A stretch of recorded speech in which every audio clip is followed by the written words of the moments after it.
to die? What about my children? Why did I not listen to the doctor? Maybe they are hiding something from me. 4 voices. 4 different directions. And not one of them was invited. Nobody sat down and chose to think these thoughts. They simply appeared, uninvited, the way weather arrives. This was happening inside a man named Raj. 46 years old. Lying in a hospital bed with tubes in his arm and a machine beeping beside him. A few hours earlier, he had no idea he would be there. Raj had always told himself health could wait. There was another meeting, another deadline, another promotion first. Life felt endless. Then, on an ordinary Tuesday, it stopped feeling that way. He opened his eyes to a white ceiling and bright lights. An oxygen mask.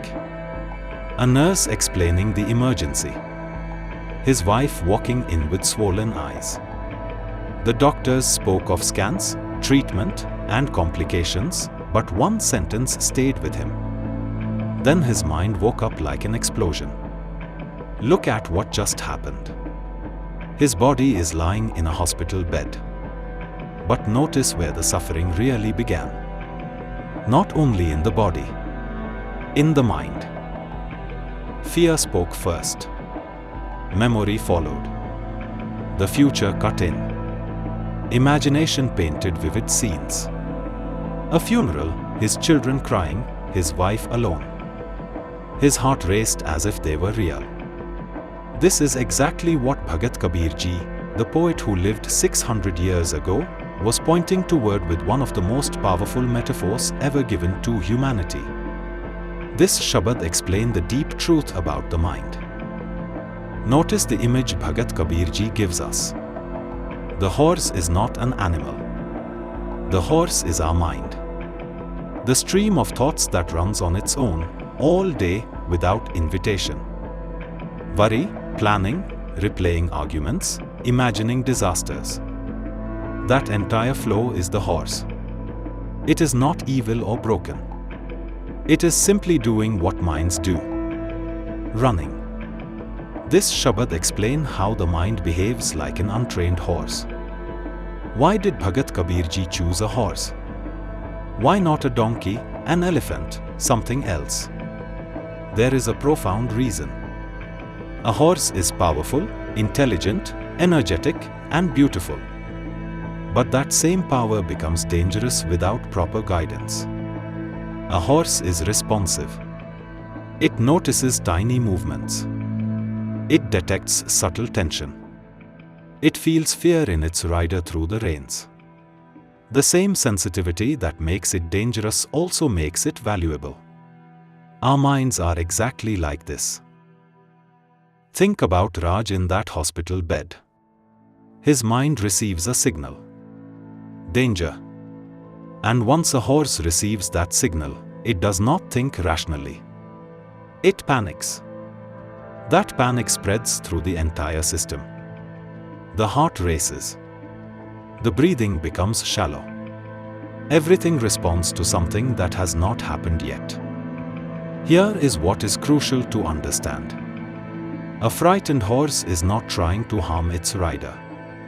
It is trying to protect itself. Our minds do something very similar. When your mind becomes frightened, it is not trying to make your life miserable. It is trying to keep you safe. But it is doing it without guidance. It is like giving a child unlimited power and no wisdom. The power becomes destructive because there is no one steering it. And here is where it gets beautiful. A wild horse is dangerous. But a trained horse becomes your greatest companion. A trained horse carries a king safely across mountains. A trained mind becomes an instrument for wisdom, creativity, love, and peace. This is not about killing the horse. It is about educating it, training it, teaching it what safety actually looks like. This Shabad explained the training of the mind through awareness. So Bhagat Kabir Ji asks through his poetry, if the horse is running, what is the real problem? The answer is so simple it takes your breath away. The problem is not the running itself. For years, you have been dragged along by whatever thought appeared first, without realizing a seat was available. There was a place to sit. There was a way to hold the reins. Nobody told you. Nobody showed you.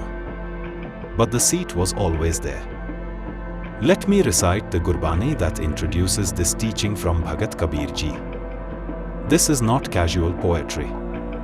He is saying there is action, ownership, responsibility. This Shabad explains the act of taking control with awareness. And then, now, when he says abandoning everything, this goes much deeper than most people understand. People often think it means abandoning family or work. But that is not it at all. What is he abandoning? Listen carefully, because this is revolutionary. This Shabad explains the release of burdens. Now, when he says abandoning everything, this goes much deeper than most people understand. People often think it means abandoning family or work. But that is not it at all. What is he abandoning? Listen carefully, because this is revolutionary. This Shabad explains the release of burdens. He is abandoning identities. All of these become lighter. He is abandoning ego. The constant need to be right, to look good, to win, to protect our image. He is abandoning psychological attachments. Not to people, but to the stories you tell about people. He is abandoning opinions as if they are absolute truths. He is abandoning and as permanent definitions of who you are. He is abandoning identities. All of these become lighter. He is abandoning ego. The constant need to be right, to look good, to win, to protect our image. He is abandoning psychological attachments. Not to people, but to the stories you tell about people. He is abandoning opinions as if they are absolute truths. He is abandoning and as permanent definitions of who you are. Because only when all of that becomes light enough, only when we are not carrying the weight of protecting our image and our story, only then can consciousness become light enough to ride through the skies. Only then can our awareness fly instead of being chained to justification and defense. And this is why he is abandoning it specifically. Not because these things are bad, but because they are heavy. They weigh the horse down. They make the horse stumble. A horse carrying armor cannot gallop. A horse weighed down with luggage cannot fly. This Shabad explains how lightness allows soaring. But as soon as the weight is removed, the same horse that could barely move becomes free to ride through the skies. And this brings us to the central question. Who is the rider? If the horse is our mind, then the rider must be something else. Something that is not a thought. Because if the rider was also a thought, you would just have two thoughts fighting each other. You have experienced that, have you not? One part of you wants something. Another part does not want it. Both are thoughts. Both are the horse. The controller trying to control the controller.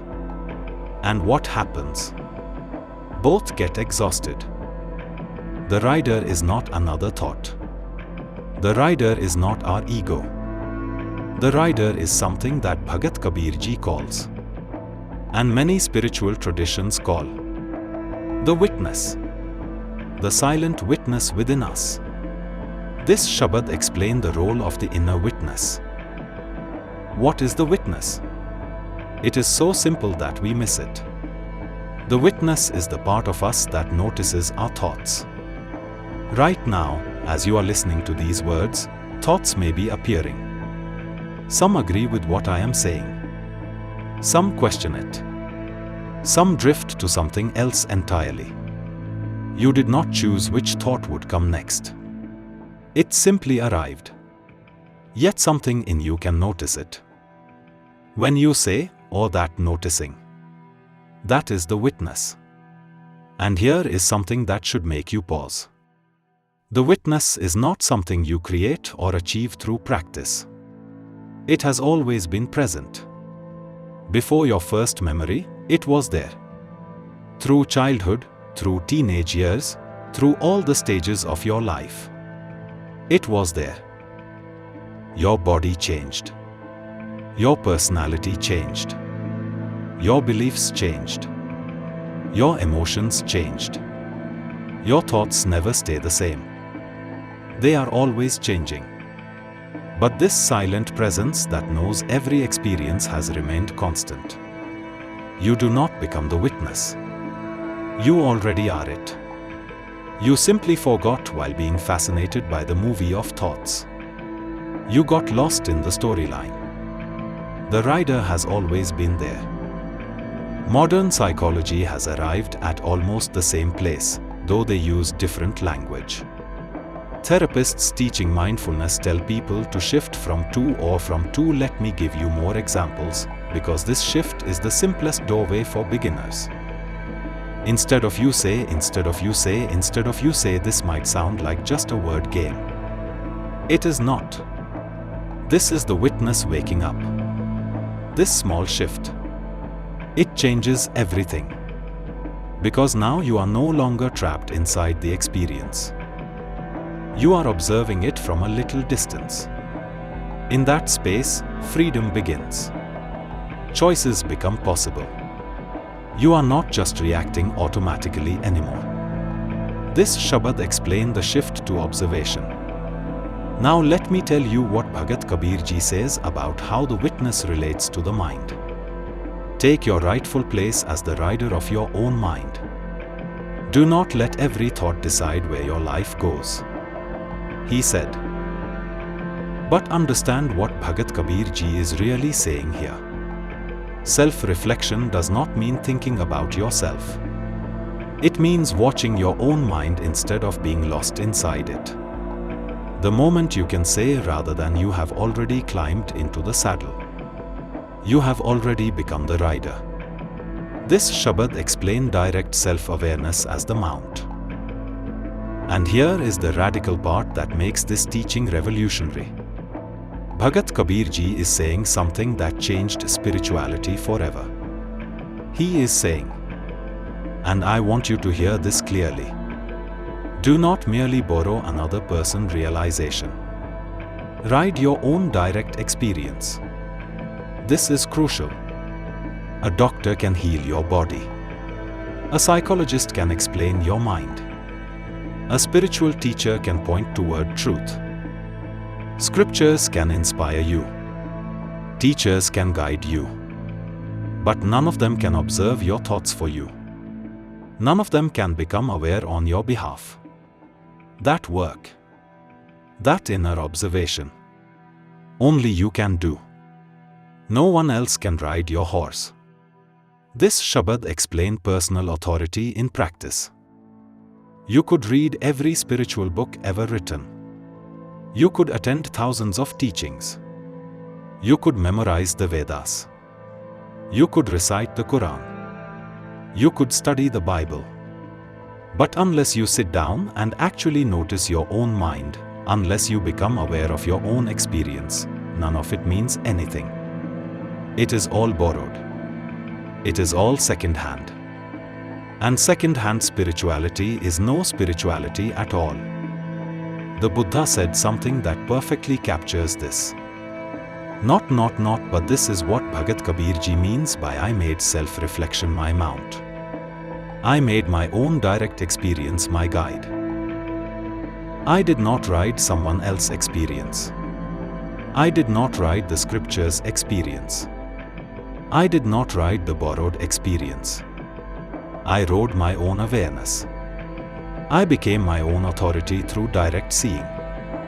This Shabad explained riding one own truth.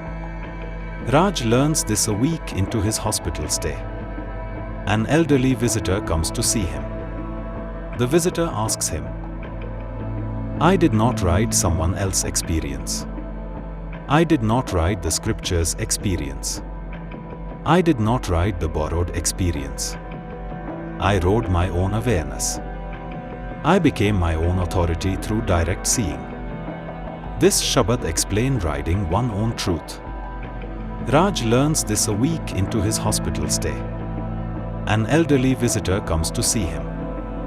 The visitor asks him. Raj responds bitterly that his body is in the hospital but his mind is in hell. The old man does not give him philosophy or advice. He just says, Raj closes his eyes. Fear rushes in. Regret rushes in. His mind is screaming. The old man asks, Raj says, and the old man says. Raj responds bitterly that his body is in the hospital but his mind is in hell. The old man does not give him philosophy or advice. He just says, Raj closes his eyes. Fear rushes in. Regret rushes in. His mind is screaming. The old man asks, Raj says, and the old man says. That is it. That is the entire shift. That is I made self-reflection my mount in action. Raj moves from two, it creates a gap. And in that gap, that is where the witness awakens. That is where the rider discovers the reins were never locked away. Before we go further, there is a common confusion that needs clearing up. When people first hear about awareness and thoughts from Bhagat Kabir Ji, they often mix things together. Let me separate them clearly. Thoughts are the content. The specific ideas and worries. These are the actual traffic on the road. The vehicles moving. Awareness is what knows the thoughts are arising. It is the person standing on the sidewalk watching the traffic pass. You did not create awareness. It is already functioning. It is already present. Thoughts appear and awareness knows them. Sounds appear and awareness knows them. Feelings appear and awareness knows them. The awareness is always on, always available, always seeing. It is just that you have been so identified with the traffic that you did not notice the sidewalk. This Shabad explained the distinction between thoughts and awareness. When Bhagat Kabir Ji talks about riding the horse, he is talking about the awareness knowing the thoughts. You are not the traffic. You are the space in which the entire scene unfolds. Now, here is something that Bhagat Kabir Ji emphasizes that is different from many teachings. He is not trying to stop the horse. He is not trying to suppress it or fight it. Instead, he invites something else entirely. Understanding. Understanding that when the mind is trained with awareness, it becomes an instrument for wisdom, creativity, love, and peace.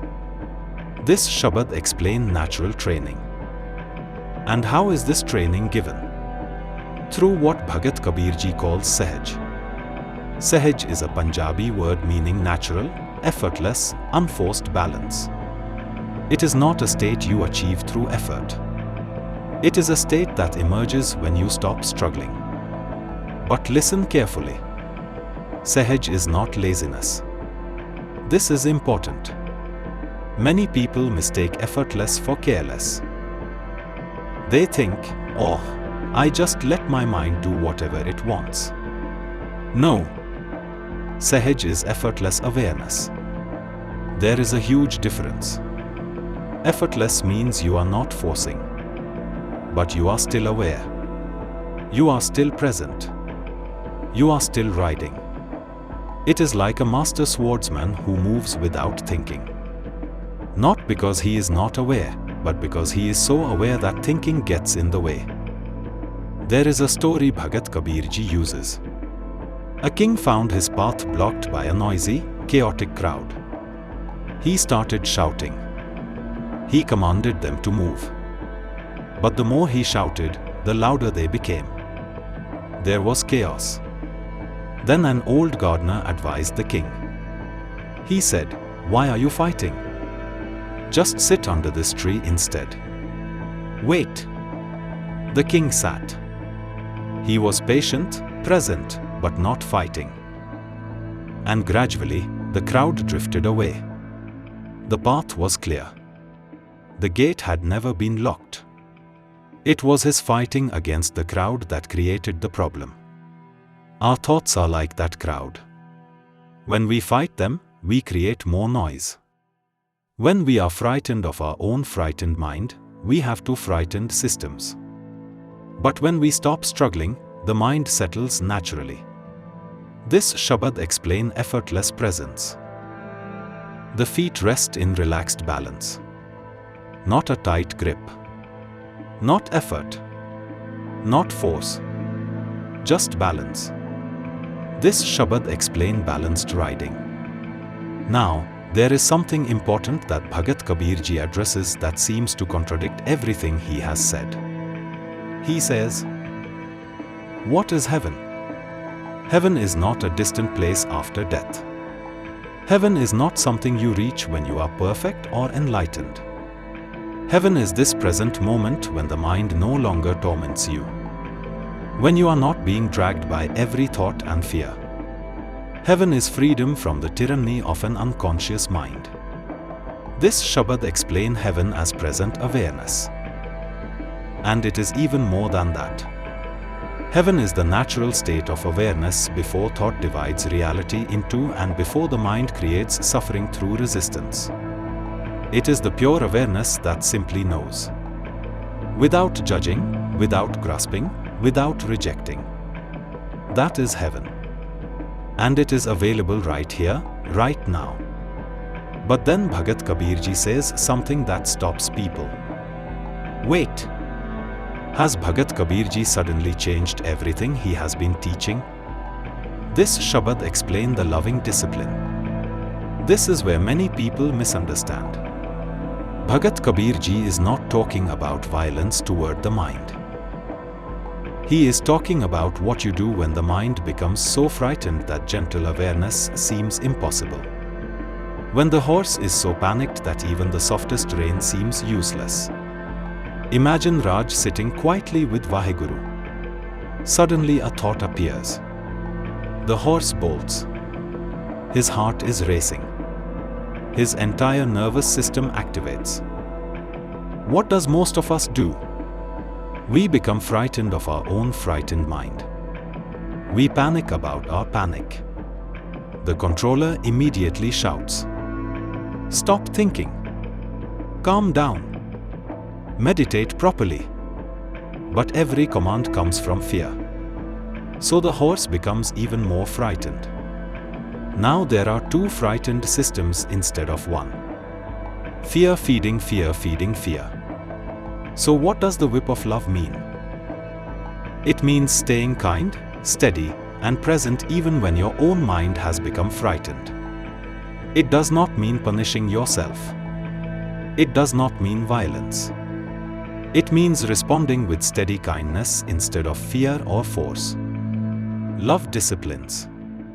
But love does not punish. Think about a frightened child. Would shouting stop crying? Remove the fear? No. Fear responds to safety, not force. Everyone knows this instinctively. When fear takes over, the mind becomes smaller. It sees only danger. Only survival. Only love does something different. Love reminds the nervous system. It does not force you. But it firmly, lovingly reminds you. This Shabad explains compassionate firmness. So instead of suppressing the thought, Raj says, very gently, no argument, no suppression, no war with the mind. Did the thought disappear? No. But Raj's relationship with the thought has changed. He is no longer fused with it. He is no longer drowning in it. He is observing it. The whip of love is not used on the horse. It reminds the rider. Do not become frightened of your own frightened mind. That second layer of fear, the fear of fear itself, is often what keeps the whole cycle going. The whip of love breaks that cycle. It says, no more double fear. No more fear about your fear. Just awareness. Just presence. Just love. Sehaj does not remove thoughts. It creates space around thoughts. The whip of love does not beat thoughts until they disappear.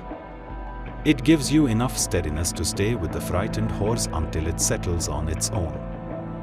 Then awareness naturally returns. The reins are still in your hands.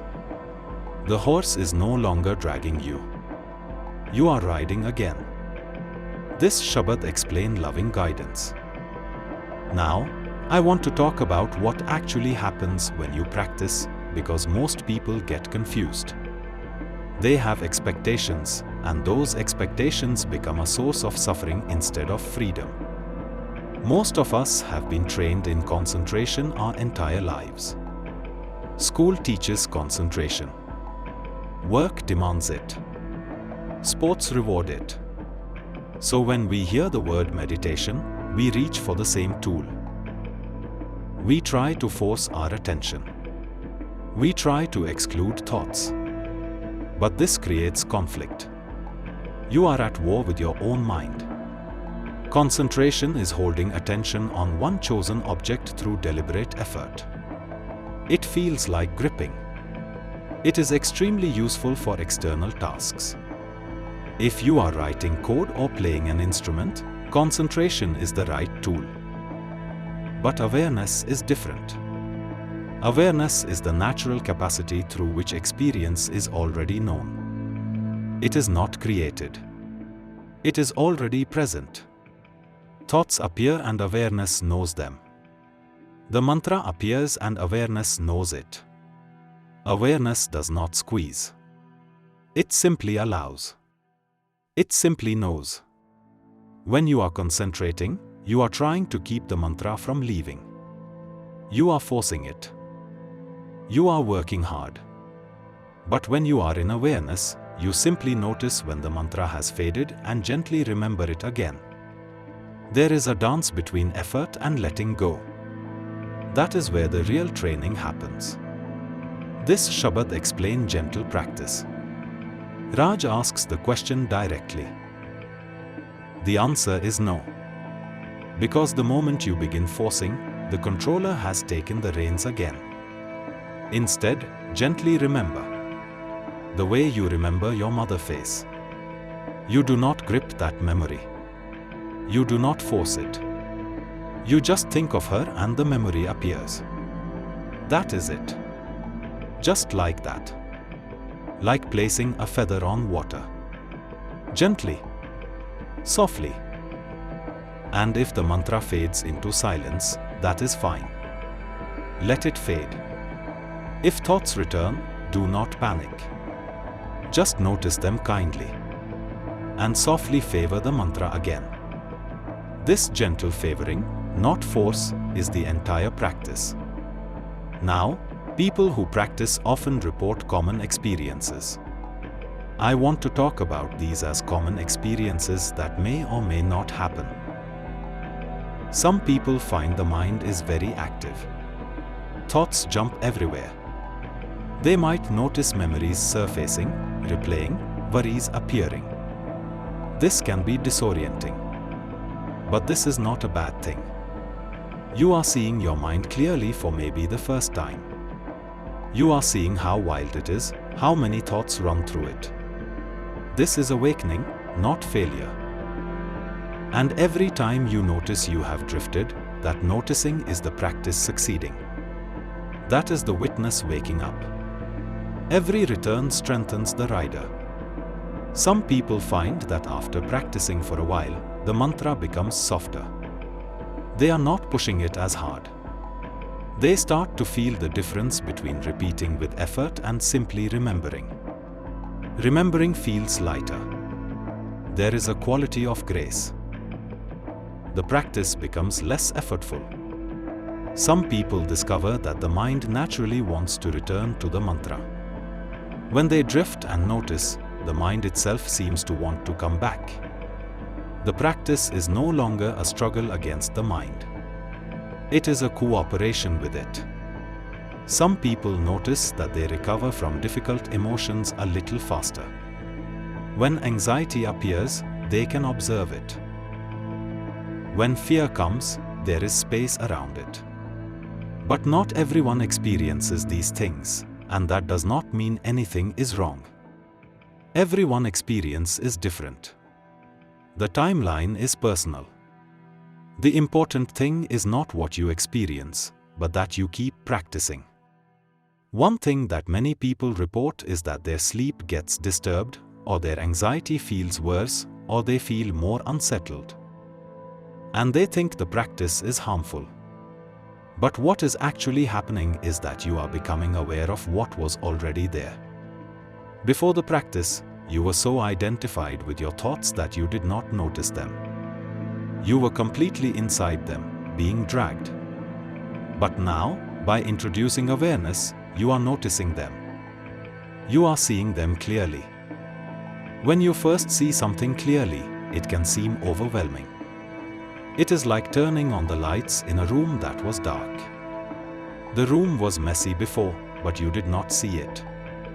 Now you see it. It looks worse because you are aware. But it is not worse. You are just conscious of what was always there. The practice does not create the disturbance. The practice reveals it. And once you are aware of it, once you can observe it rather than being identified with it, the disturbance starts to settle naturally. And here is something specific. Many beginners make a mistake.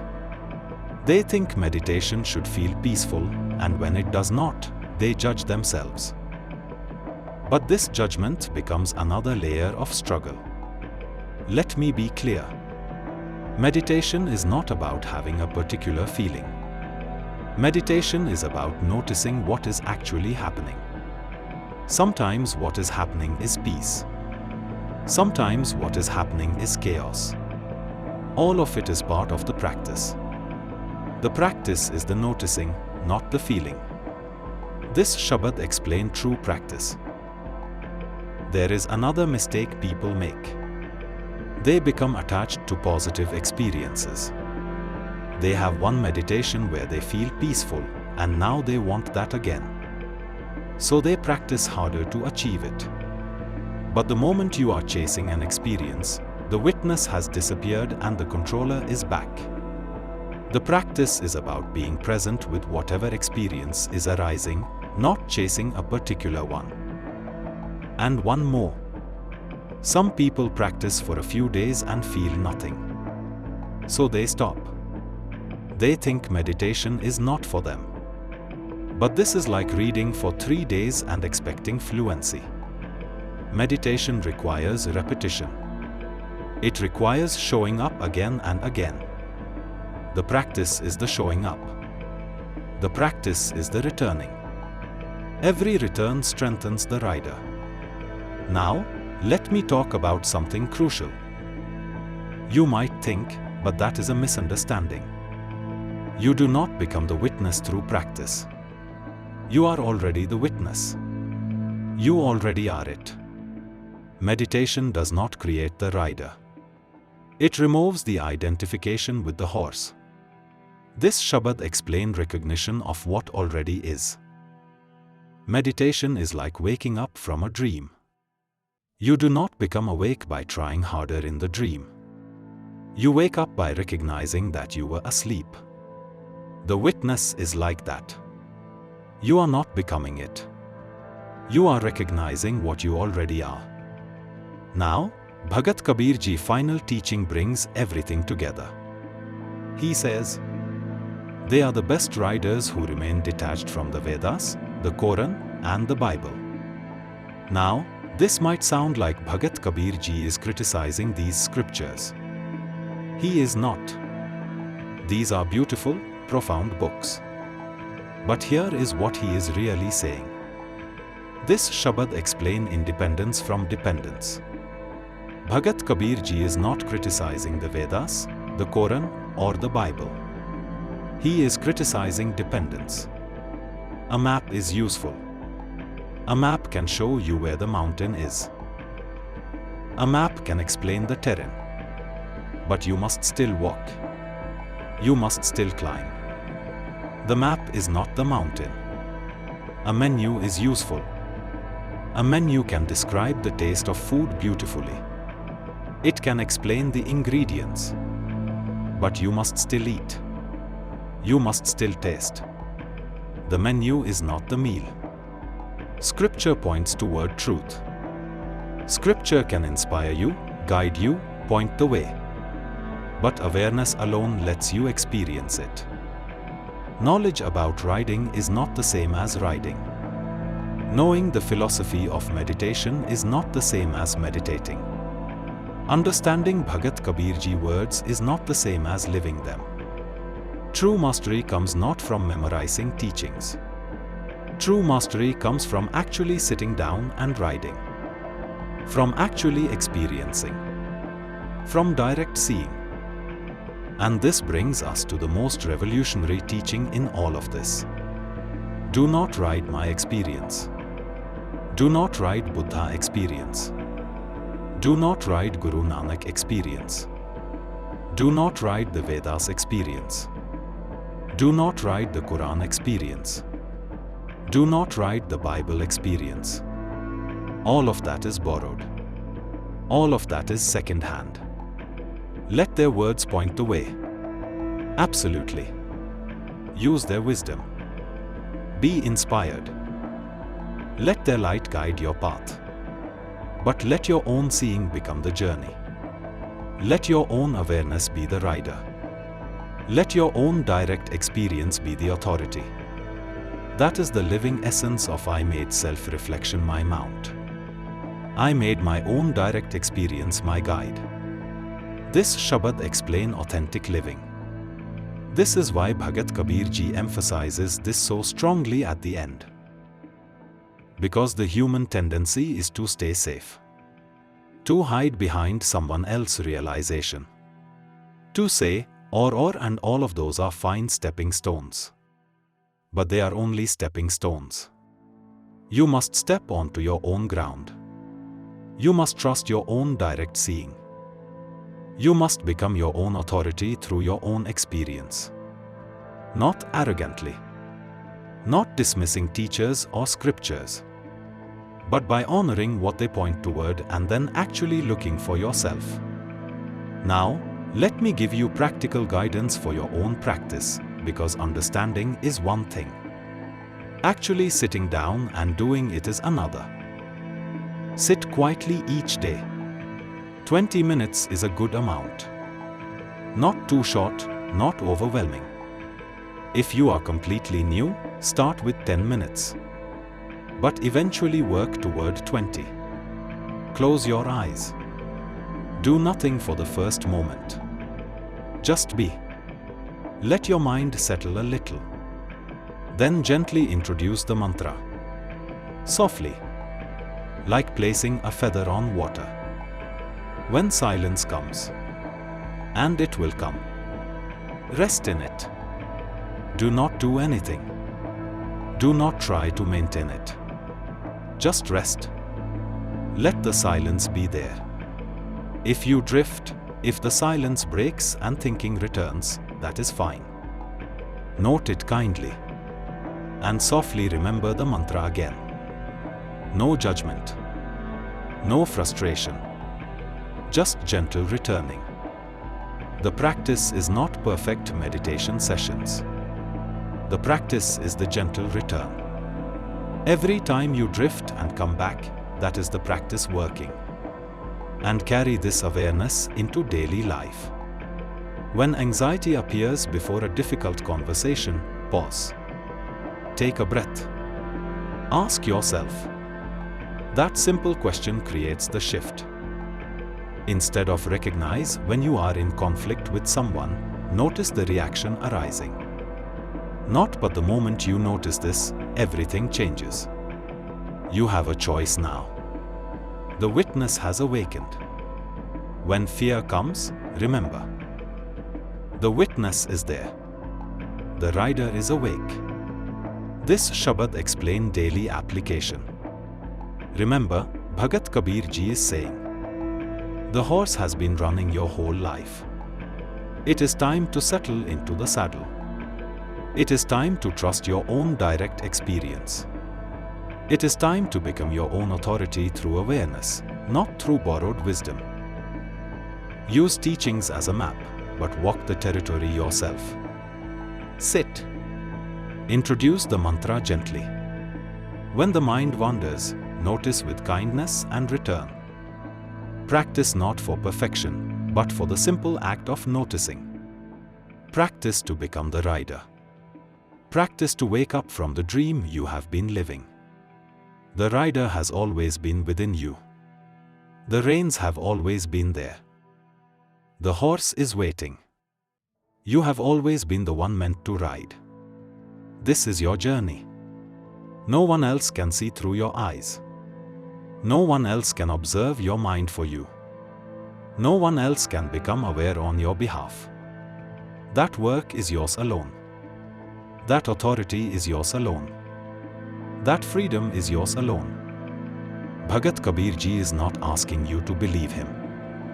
He is asking you to see for yourself. Sit. Notice. Ride. Vaheguru. A final word on your practice. Do not turn this into philosophy. Turn it into something you do.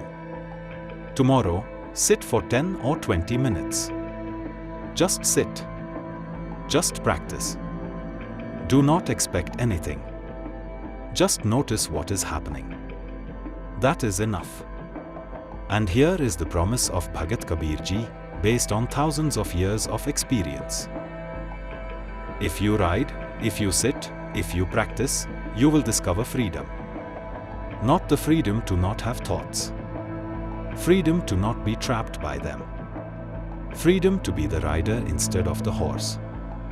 That freedom is your birthright. That seat in the saddle was always meant for you.